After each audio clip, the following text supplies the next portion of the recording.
All right, guys, welcome back. Boots Come in Pairs, episode 51 here. If you're not following, subscribing us, we're gaining traction. We had 630 views on one of our shorts, new record for us.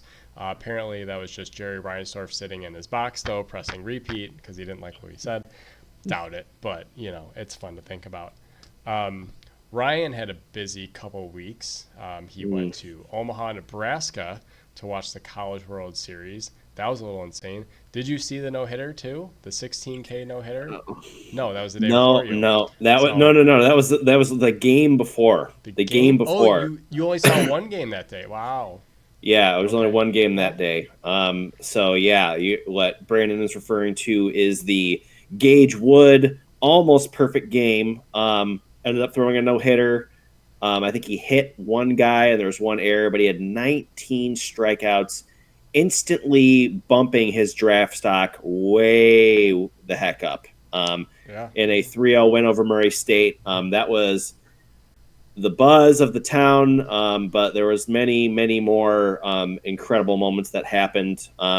So it was my first time in Omaha, first time going to the College World Series, obviously. All I have to say is, wow. It is such a life-changing experience. It's if you are a baseball person, that is the tournament for you.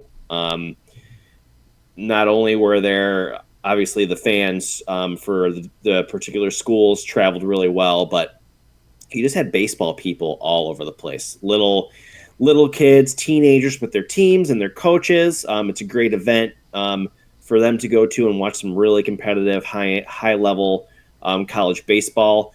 There's all the festivities on the outside, the fan experience. So you have vendors, obviously, selling all the gear for the colleges,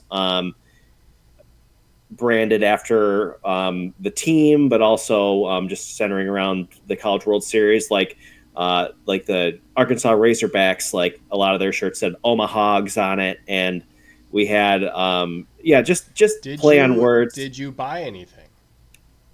Oh, I sure did. Okay. I did not buy the gear for any particular team. I wanted to keep it Omaha themed, but I'll get to that in a second. But when it comes to just the fan experience, so not only do you have all the vendors of the team stuff, but you had different baseball icons, I would say, in the apparel and equipment industry, who all had pop-ups or booths all weekend.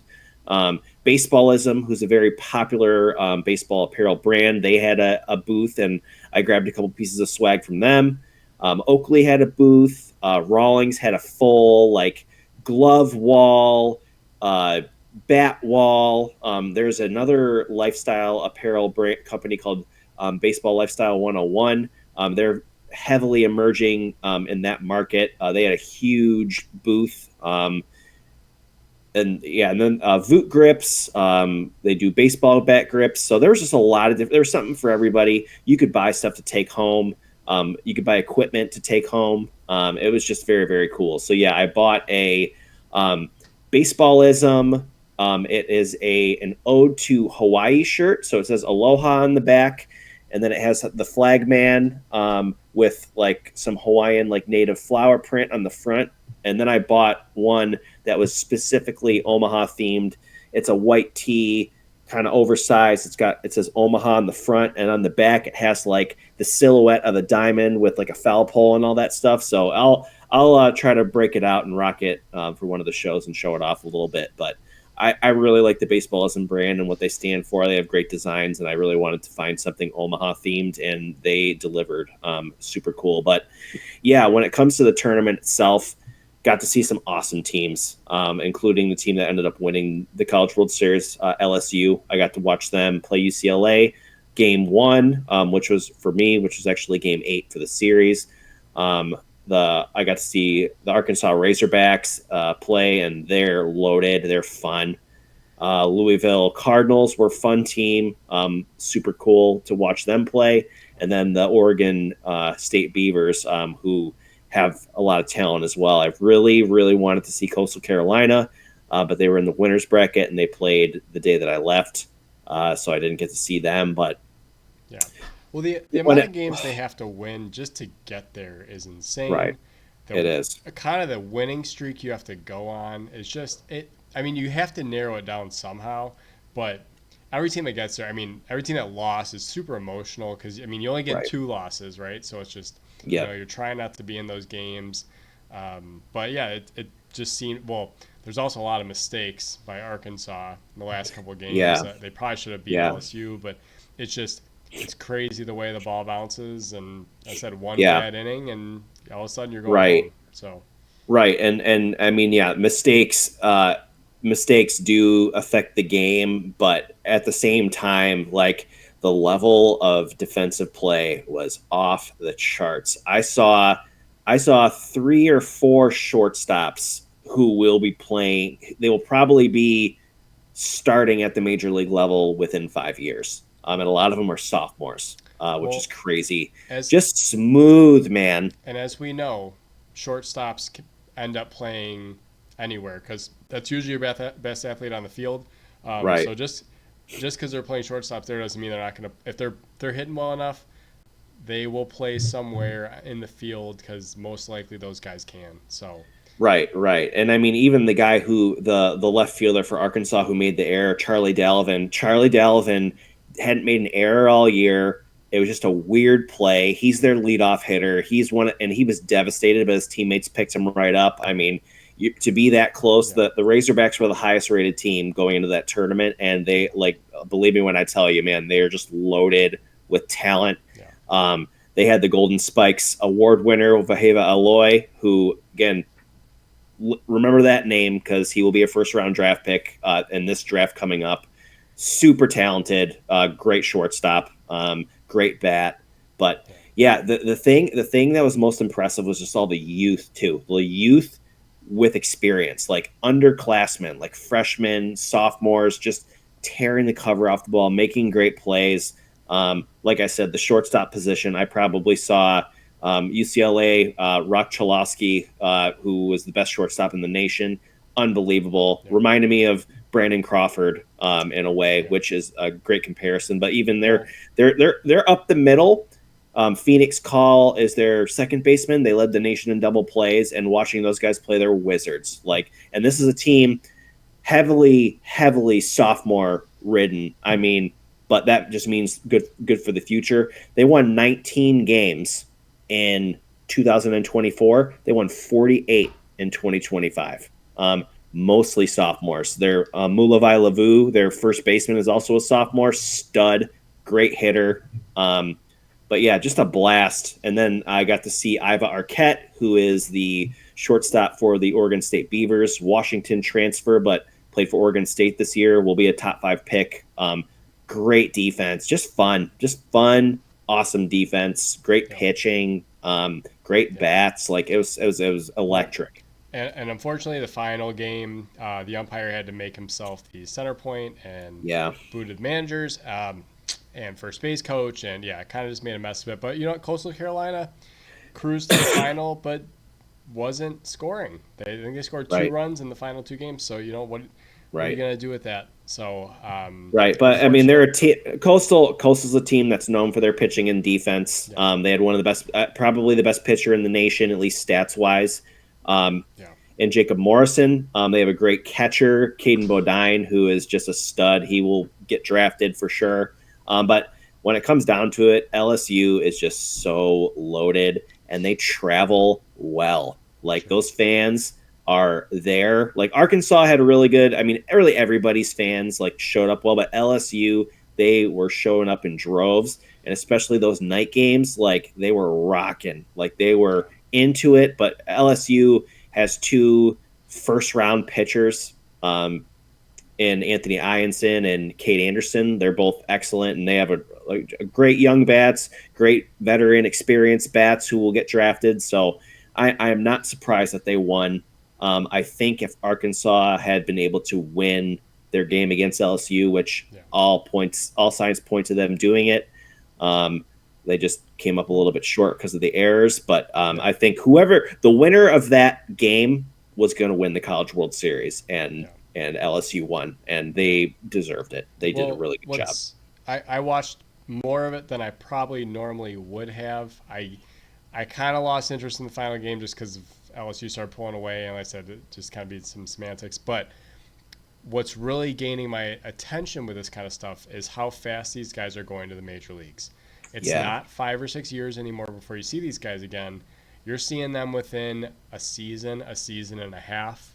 Sometimes, in Garrett Crochet's case, he pitched half a season in the minors, and all of a sudden was pitching for the White Sox at the end of that his first season. So you're seeing these guys faster. It's a little more like, okay, I'm actually seeing something. I'm not just seeing a bunch of players I'm never going to hear from again. So Right. that's And what's the thing is, piquing my right. interest. And honestly, that point right there, that is what is going to gain traction when it comes to the sport and bring more fans to the game itself. When you see more of an instant or not so delayed progression through a system, and I attribute it to just the talent and the work these guys are putting in. They're seeing velocity. They're traveling all over the country, and they figure out how to live and manage a schedule.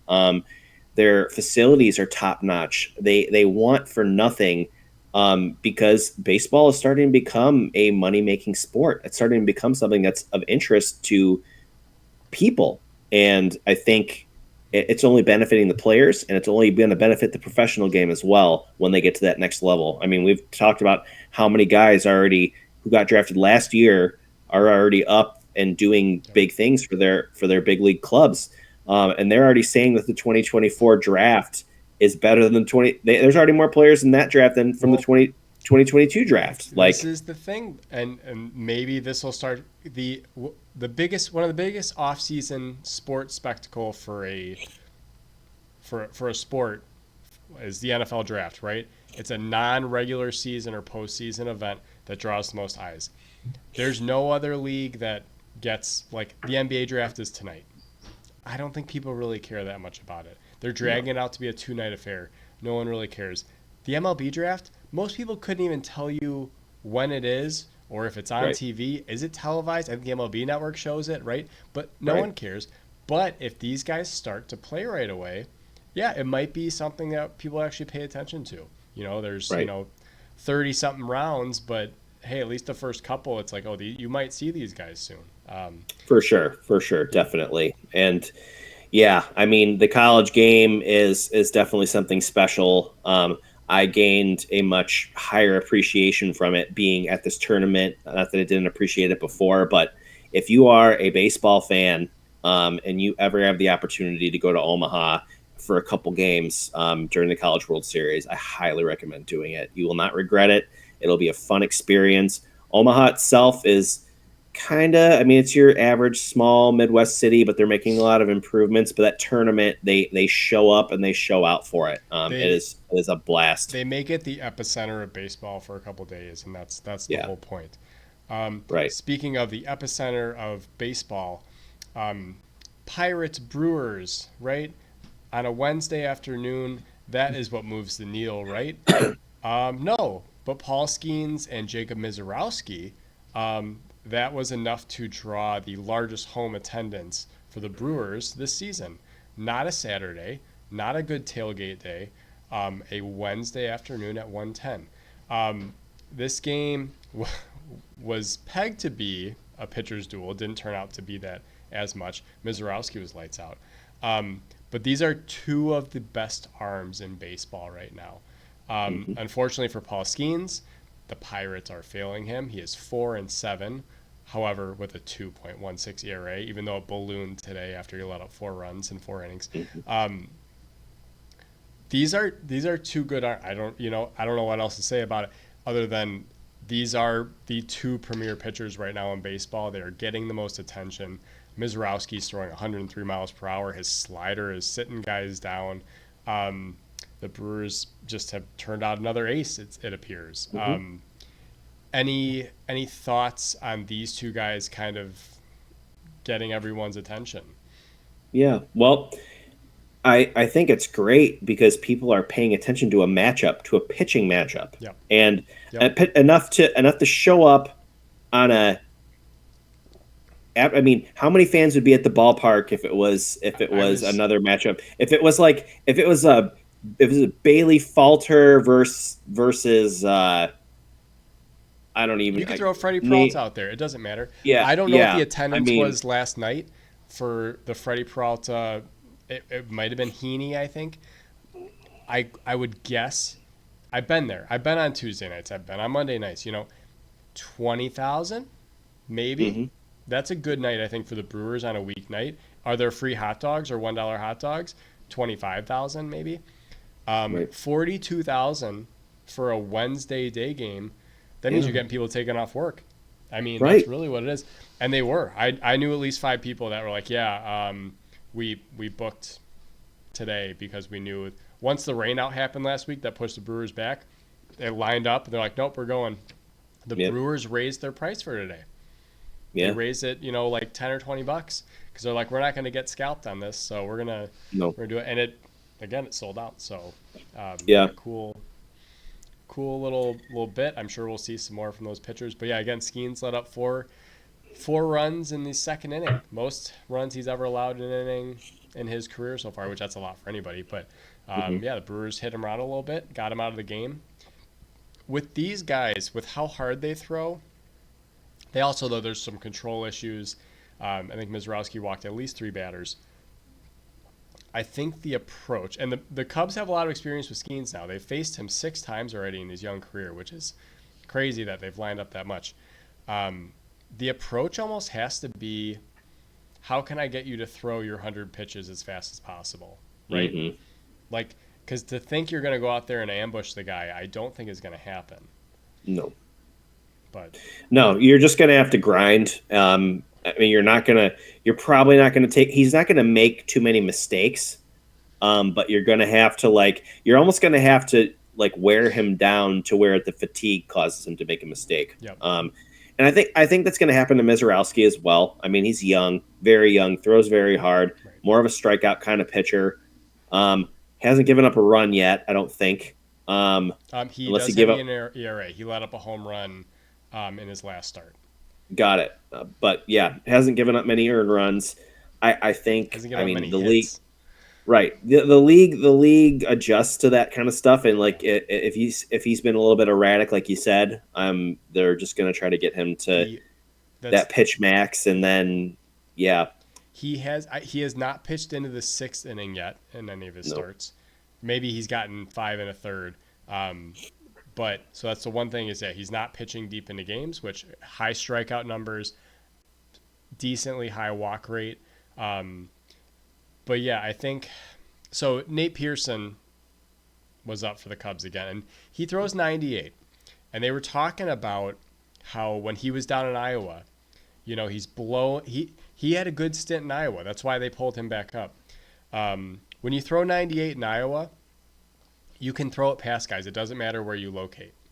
When you throw 98, we saw it. We saw it on Saturday when he got blown up again. Randy Rosarena was sitting on his 98-mile-per-hour fastball that he was laying over the middle of the plate. You're not going to blow these guys away. However, I think guys like Skenes and Misiorowski do get away with throwing 100, 101, 103, kind of anywhere you want, especially with the movement they get on their other pitches. hmm A guy like Nate Pearson, who was a very highly touted prospect, he just doesn't get away with that. And that's what they said. They go, Jim Jasage was going, he's leaving that ball over the middle of the plate.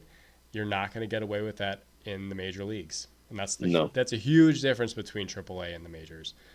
right. But again, a guy Well, like, they eat fastballs for lunch yeah, in Major League Baseball. So yeah, got to have something else unless it's like some kind of freak pitch like Mariano Rivera's cutter where you he went pretty much an entire career without anyone being able to hit it. Like Josh Hader for a few years, he was throwing that yeah, fastball 95% of the time, and then maybe once in a while he'd break off a slider. But like that fastball, it's about the same velocity, but now guys are hitting it. He's still yeah, pretty effective, but they're hitting it. He's not untouchable yeah. like he used to. Well, Hader's thing last year, I think we talked about it. His slider percentage went up because it used to be a sparing slider, and then it was last year was like a 20% slider. Yeah, I think it that's was too much for him. Will Clark or someone broke it down. They go, he's throwing too many sliders.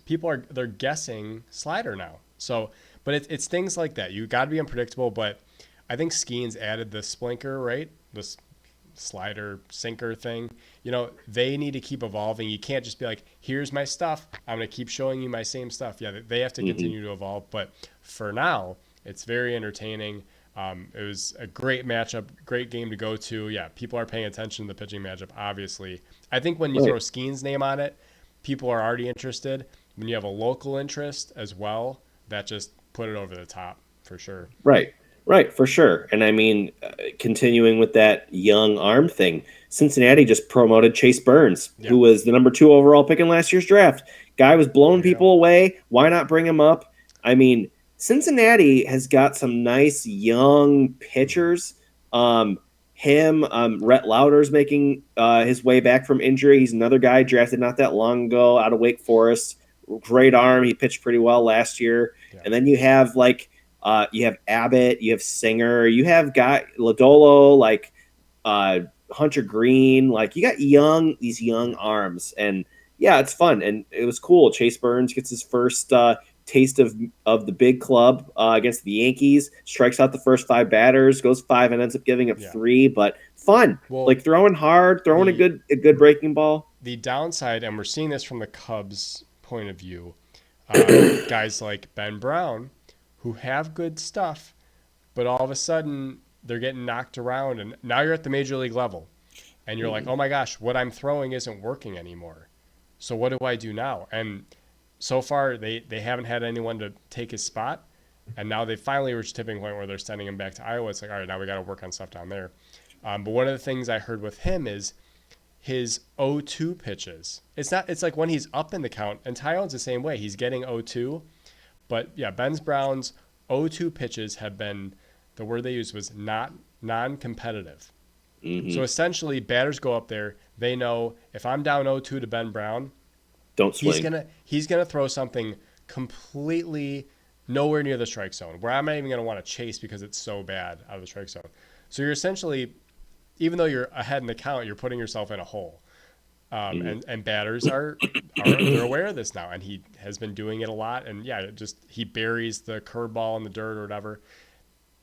What he probably needs to go back to AAA now and work on is, how can I get that curveball to be a ball out of the zone, get it out of the dirt, maybe throw a fastball in that count so they're not sitting on something off speed, And that's where with these young guys, you hope they can, if they do regress, can they go to AAA and come back and figure it out? Or in the offseason, counter that with, okay, I have this track record. How do I change the track record? How do I change the hitter's approach? So we'll see if Ben Brown can do that in Iowa. The plan is to keep him as a starter. They're not going to move him to the bullpen. We were speculating what they're going to do with him. It sounds like they're going to just keep him stretched out, continue working on being a starter, and maybe work on some of those mechanical, fundamental things. Yeah, I mean, he's a very valuable piece. He's got like you said, very awesome stuff. And when he's on, he's a lot of fun to watch. And yeah, I don't think he's too far off. He just needs to make a couple tweaks. If he can, I don't know if he needs to learn or maybe master another pitch, or like you were saying, kind of keep it closer to the zone, keep it more competitive. But he's got so much movement on his ball too. So yeah, he's just gotta learn a few things, and he'll be right back. I'm not worried about him too much. Yeah, how do you harness those skills? The Cubs in the last 2 weeks since we last talked are losing their grip on the NL Central. There's a lot that goes into it. It's hard to play wire-to-wire good baseball. You ran into Cal Raleigh over the weekend, who I don't know why you didn't just walk him. Oh, my gosh. It reversed me back to when Bryce Harper came here with the Nationals and Joe Madden decided to walk him 13 times in a series. For any teams out there, because you know what? Cal Raleigh just did it again early this week. I think they're playing the Twins, and he's destroying them too. So it's not just a Cub thing. He's leading the league in home runs. Put him on first base. I don't know. Big dumper. Big dumper is dumping. What is your panic level, I would say? What's your anxiety level with the Cubs right now? How are you feeling in terms of the last couple of games. Tonight, I mean, again, they're up 7-0. It's hot. It's hot down there. You know, a lot of runs can be scored. But where are you at with? Are you losing your patience? What's going on? It's frustrating. If I said I wasn't nervous, I'd be lying. When you see the Brewers just creeping up, and it's like, are you serious? Like, we were just 15 games over. We were about 8 games up in the division, and you play teams that you know you're better than. Like, we know they're better than the Brewers. We know that they're better than Seattle. We know that they're better than the Cardinals. But it's like you have to go out and perform. You can't have these games like the biggest thing. And I was listening to the games on the radio a lot, and so Pat and Ron are great. Pat Hughes and Ron Coomer are awesome. But they were just talking about, particularly over the weekend, and even on the entire homestand, like it was a very hitter friendly atmosphere. It was hot. Yeah, Wind was so blowing out the hot. center. Cal Raleigh might be leading the league in home runs, but everybody was hitting home runs. There were guys who doubled their home run total in a game. You had Canzone or whatever his name is, Solano, Mitch Garver, like guys who are hitting. Well, not Solano. Solano's a decent hitter, but not a home run hitter. Not a home run hitter. He but doubled his homers. Yeah.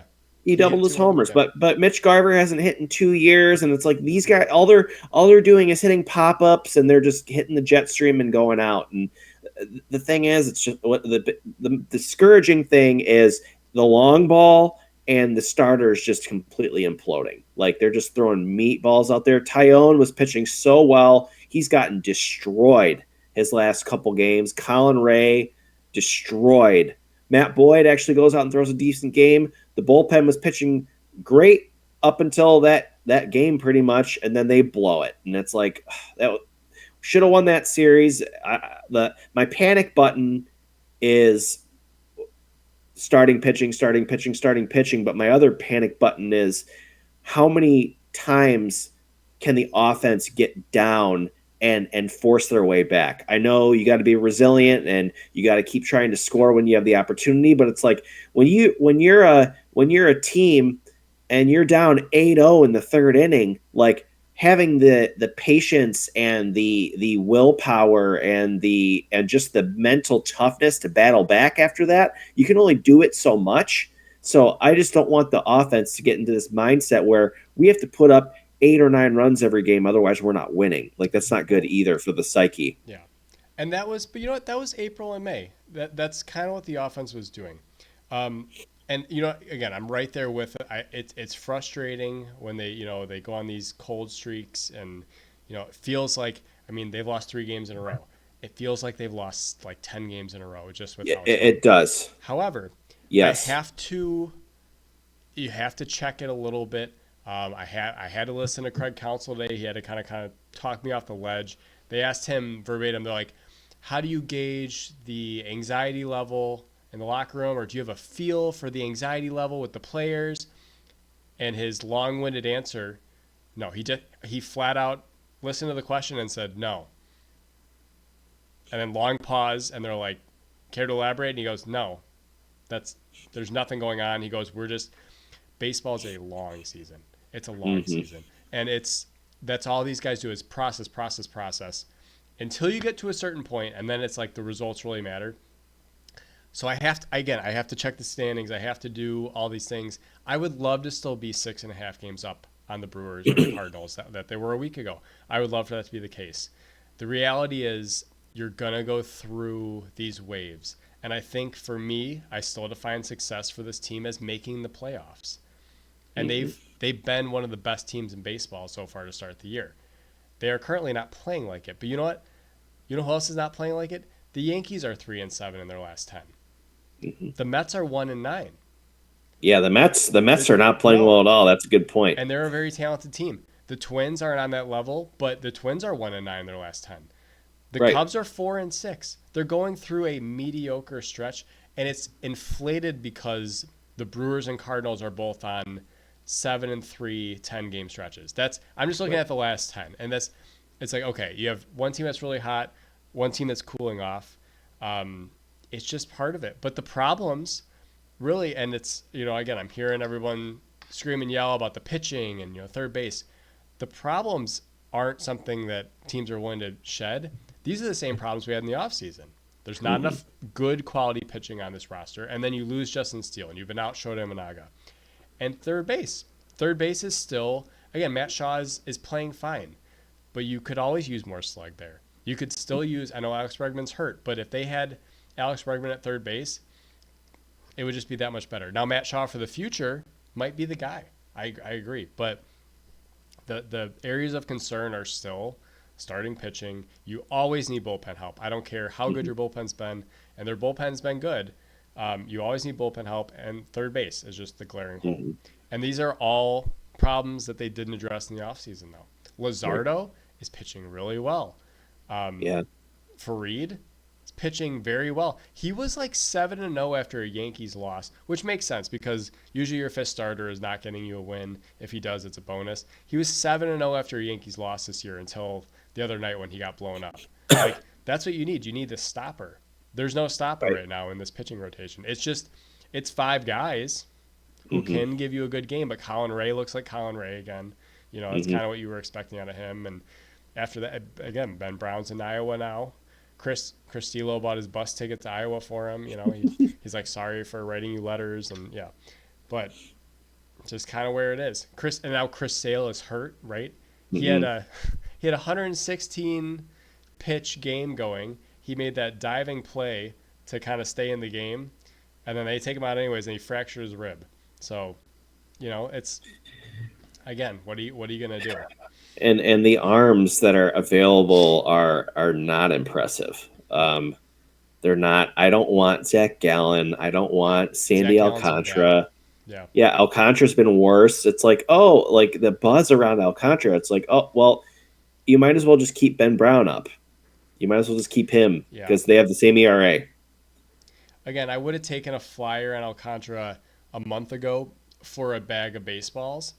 But now that he's made like three decent, not even great starts, three just like regular starts where it's like, it's a quality, 6 innings, whatever. It's a quality minus, not a quality plus. It's quality minus. Yeah, but all of a sudden the price tag just went up, and it's like they're going to want a ton for him, and it's like, it's not worth it. I agree. Yeah, he's not pitching lights out. He's not really wowing anybody. So, no. But people will take the flyer on a former Cy Young Award winner coming off an injury. They will. Well, hopefully Shota comes back ready to go and Boyd continues to do what he's doing and they can maybe add another guy. I know Kenta Maeda's pitching really well at AAA as well, but AAA is AAA. But he's a guy with major league experience. I think they're definitely going to add some slug at third. I don't know who it's going to be. I've heard Gino Suarez as well, being a possible candidate. But we'll see. They just need to do something. Not really panicking, but a little bit concerned. Hopefully they get back on track. And I mean, they certainly have the star power to do it. Yep. PCA made a not great play in center field last night. Not very characteristic of him. They had a rough weekend too. The wind was blowing really bad. So you can't take too much away from that. But the losing track of the outs and then allowing Mason Wynn to tag up from second and score. And that was the difference in the game. That was the 8th run. Yeah. Any thoughts on that? Besides the fact that that's not a good play. Right. Last time I saw that was Carl Crawford tagging up on Johnny Damon when Damon was a Red Sox and Crawford was a Tampa Bay Ray. Johnny Damon had a rag arm, though, and Pete Crow Armstrong has a cannon. I don't think Johnny Damon forgot how many outs there were, though, on that play. No, I don't think he did. Simply put, and Pete already knows, he's way too good to be making mental mistakes like that. It was a nice catch. He did make a nice catch, a little bit showboaty, and did a little bit of extracurriculars, and he did make a really nice throw after he realized that there was only one out when he made the catch. but yeah, it was a little bit too late. And Mason Wynn can fly, but yeah, I mean, just things that you learn. Yeah. He's 23 years old. He's allowed to make mistakes. He's still an MVP candidate. He's still the best center fielder in baseball. That doesn't change anything. But yeah, I mean, maybe it'll just give him a little bit of extra fuel. That's all we can hope for. And it doesn't sound like the team or Craig is too concerned with that. And they know that he's a lot harder on himself than anyone would be on him. So, yeah, not worried about Pete at all. But yeah, just he knows he needs to be better, and he's going to be. You can, again, you never want to make that play. I'm sure anyone who's played baseball ever has forgotten how many outs there are. Yep. It happens on every level. It happens to. It's also been really, really hot. I'm not giving him excuses, but I would rather this happen in June than September. So again, it's never a good time, and it could be, this is the one game they missed the playoffs for one game. Well, no, they'll figure it out. But yeah, not a great play. He is human. He also has made some really phenomenal plays as well. But this last week has not been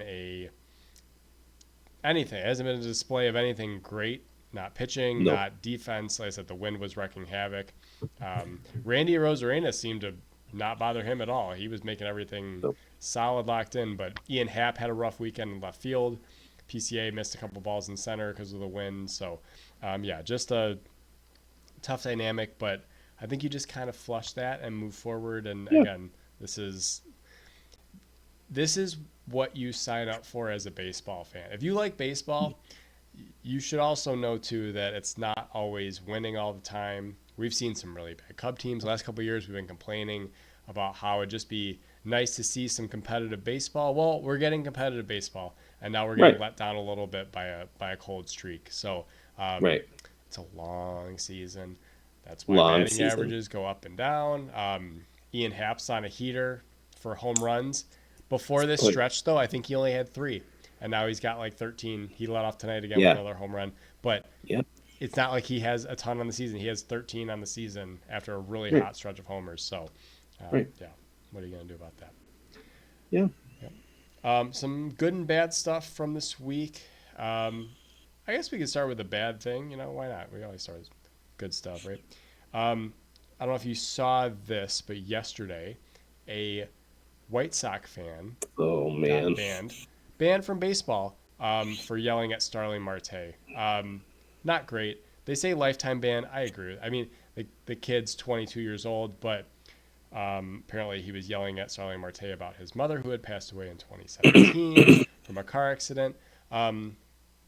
PSA for anyone going to a White Sox game, which I'm sure people will be soon here. There aren't many people there. So when you're screaming, they can very easily point out who it is. So that's my take on that.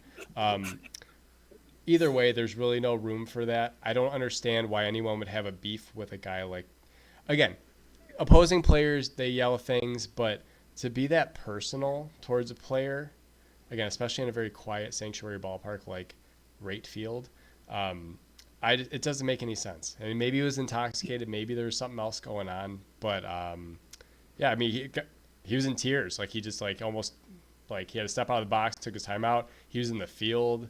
Torey Lovello had to come around and they booted the fan instantly and then banned him. But not a great look for that side of Chicago.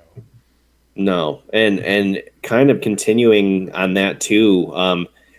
You probably saw, I don't know if it was last week or 2 weeks ago, but that guy who was yelling at Dennis Santana, the Pirate reliever, and Santana had to be restrained, and he was gonna I just don't. Yeah. I don't understand, you can talk trash about a player, when you're sitting in the seats, with your friends, but to be in the front row and to be verbally abusing a player, I never like the heckling or anything like that. It's you're just trying to draw attention to yourself. They're professionals. If you think that what you're going to say is going to affect them most of the time, you're wrong. But sometimes, as we've seen, things cross the line, and these guys are human. They make mistakes. They They have families. They're human beings. You need to treat them with respect, just like you treat anyone else with respect. They didn't do anything to you. So yeah, I've just never been a huge fan of that, the heckling and all that I stuff. mean, It's not a good look. I'm okay with a good, funny heckle on the field about plays or performance on the field or whatever you want that to be. Especially as an opposing fan, you expect that. You see it at Wrigley.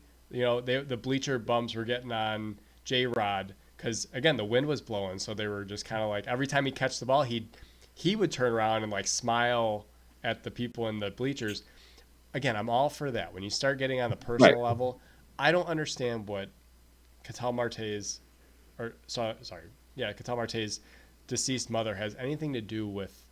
I mean, she passed away in 2017. I don't understand why anyone would need to bring that up during an at bat for him or when he's in the field. Like Hmm. it just doesn't make any sense. Did No. he hit too many home runs against the White Sox?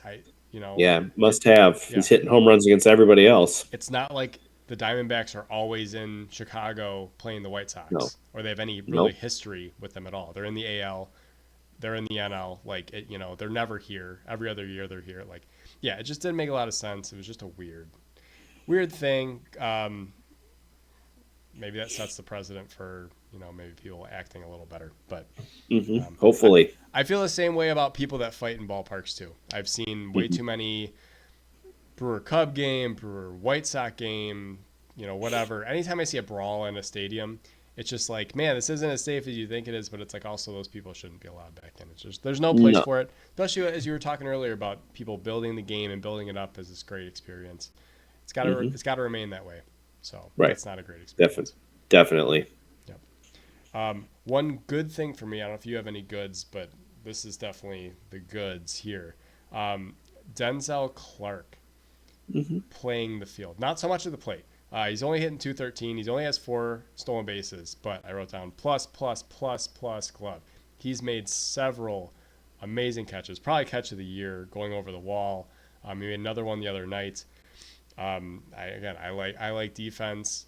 You don't see a lot out of Sacramento, but once in a while, kids like that come out. He's 25 years old, so this might be a shot, but A plus plus. Also, I mean, again, Jacob Wilson for the A's continuing to do that stuff. Hmm. But I think the highlight so far has been his glove, and just seeing the plays he's been making out there in center field has been a lot of fun to watch.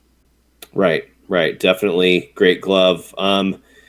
Good for me. What I've been seeing lately. They're starting to play a little bit better, and he's probably a big reason for it. I don't know if they're going to have enough to get out of the cellar of the East or near the bottom of the East. But man, Ronald Acuna Jr. is putting on a show offensively. I know you don't like to hear I that, but know. he is just electric. He is. He is so fun to watch. He is again must watch baseball.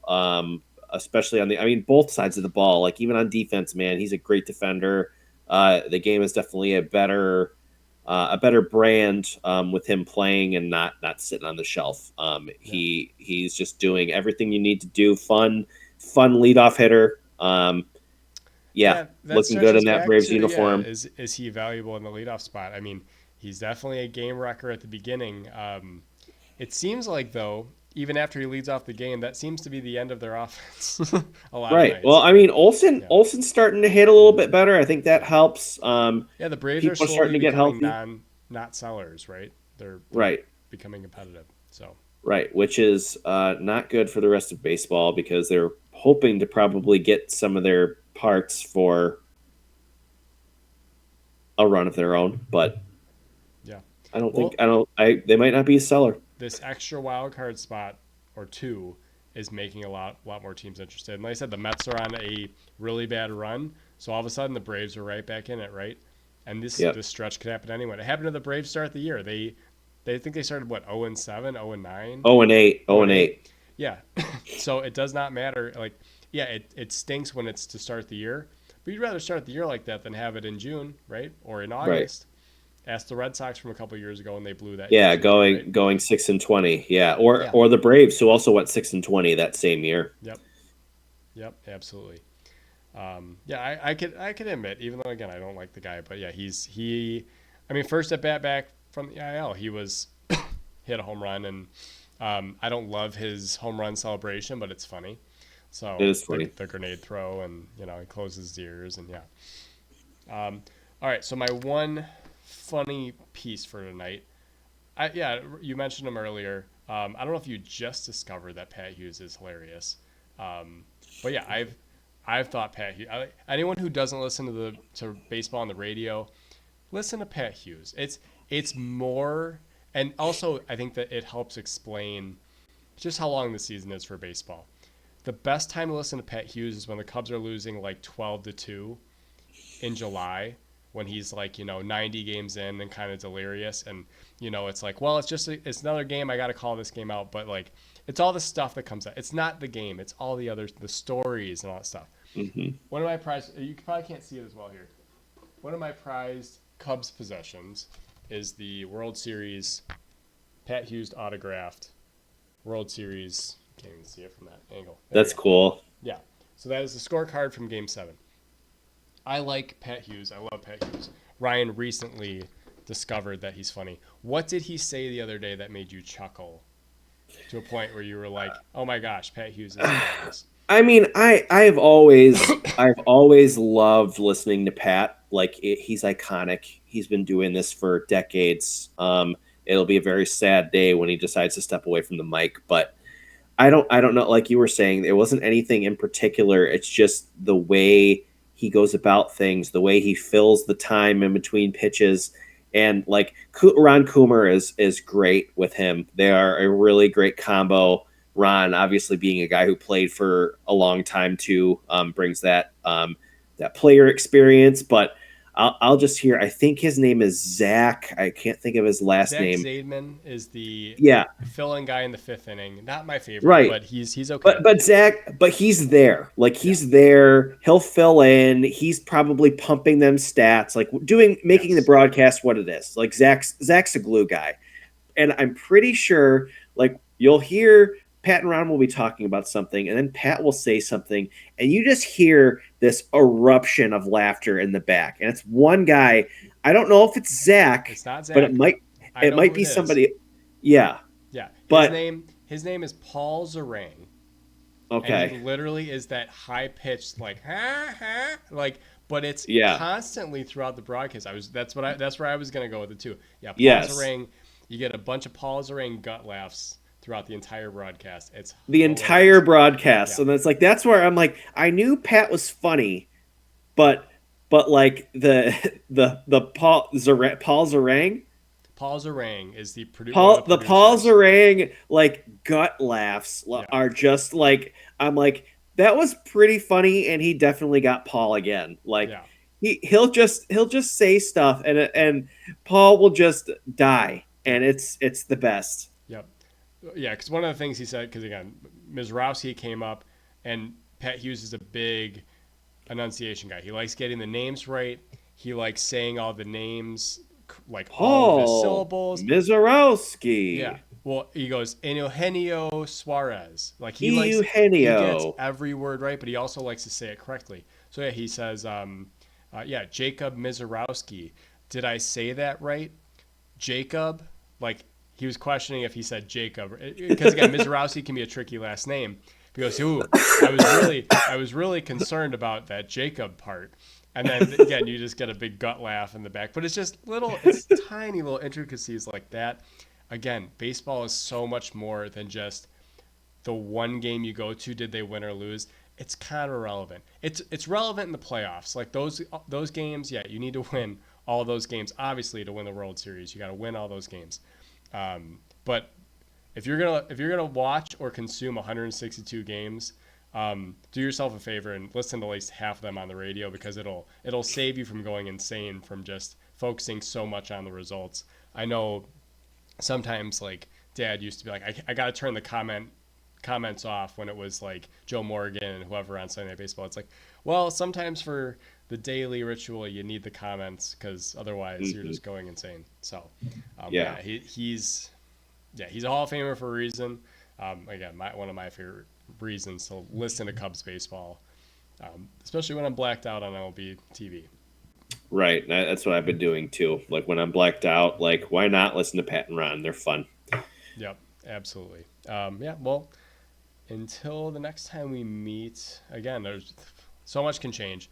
Cubs are up in this game right now. They're 2.5 game. Well, I guess 2 games up on the Brewers because they won already.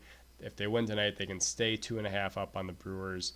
But the schedule doesn't really get any lighter for anybody. It's getting hotter, So every team in baseball is good except the Rockies. So gotta gotta just play the schedule in front of you and then ride out the wave. Hopefully, some better days ahead. Mm-hmm. But well, until next time, boots come in pairs. Take it easy, guys. Peace.